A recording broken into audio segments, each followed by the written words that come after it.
Goeiedag en welkom terug by die oordenking.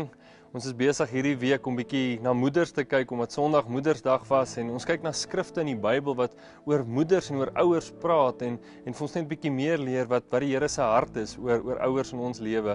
Nou jy sit miskien vandag daar en jou ouers leef nie meer nie, of jy het glad nie meer kontak met jou ouers nie, of jy is 'n ouer en het nie meer kontak met kinders nie, oor een of ander ding, want in ons beroep sien ons dit baie hoe baie hartseer daar is tussen ouers en kinders en ouers en hoe dinge net skeef loop. Maar Spreuke 23 vertel vir ons, dit sê, luister na jou vader wat jou verwek het en verag jou moeder nie as sy oud geword het nie. Koop waarheid en verkoop dit nie. Ook wysheid en tug en verstand. Die vader van 'n regverdige juig baie, en as iemand 'n wyse verwek het, dan is hy bly oor hom. Laat jou vader en jou moeder bly wees en laat sy juig wat jou gebaar het. So baie keer is die grootste vreugdes wat ons in die lewe het oor dit wat ons kinders doen en bereik, en kinders, die eerste tree wat hulle gee, dat 'n ouer van oor tot oor glimlag en daai eerste woorde, maar is ook die gesprekke wanneer die hartseerste is, wanneer ouers voor my sit en hulle kinders hulle nie meer eer nie. Wanneer daar hartseer in 'n familie is omdat 'n kind besluit het, maar ek luister nie meer na my pa en my ma nie, ek is nou oud genoeg en ek hou nie van hulle nie, of ouers wat sê, weet jy wat, ek wil niks met my kind te doen nie.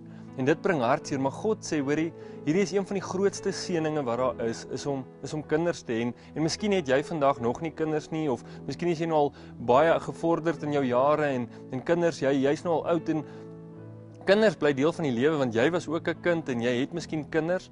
En hierdie skrif sê vir ons moet ons ouers eer. Ons moet respek hê vir hulle, want hulle leer ons dinge. Hulle maak ons deel van 'n storie en ons is deel van hulle storie, en ons kan nie skaam wees oor dinge wat nie so goed is nie en net bly wees oor die dinge wat lekker is nie. Ons bly deel van 'n storie en daarom moet ons ouers, ongeag van die storie, eer.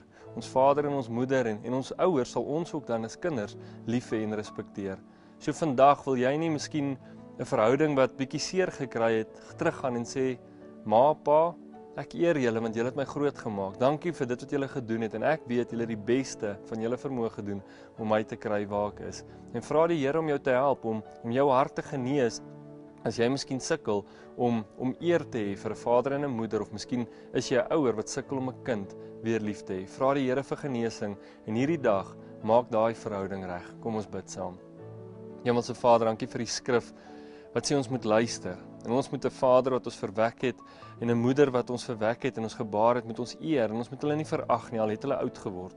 Ons moet hulle lief hê en respekteer, want dis wat U beplan het, Here. U is 'n ouer, want U het U seun vir ons gegee en U weet wat daai liefde is en U deel daai liefde, die vreugde met ons, maar ook die hartseer moet ons vat en sê, maar dis deel van my storie. Ek is deel van hierdie gesin. Here, help ons dat ons verhoudinge kan herstel waar dit seer gekry het. En waar die verhoudinge goed is, Here, laat U liefde net meer en meer daar deurstraal. Help ons om mense te eer in ons lewens, wat ons ouers is, wat ons paas en ons maas is, en wie ons na opkyk. Ons prys U daarvoor in Jesus naam. Amen. Baie sterkte vir die dag en gaan eer jou vader en moeder. Mooi bly.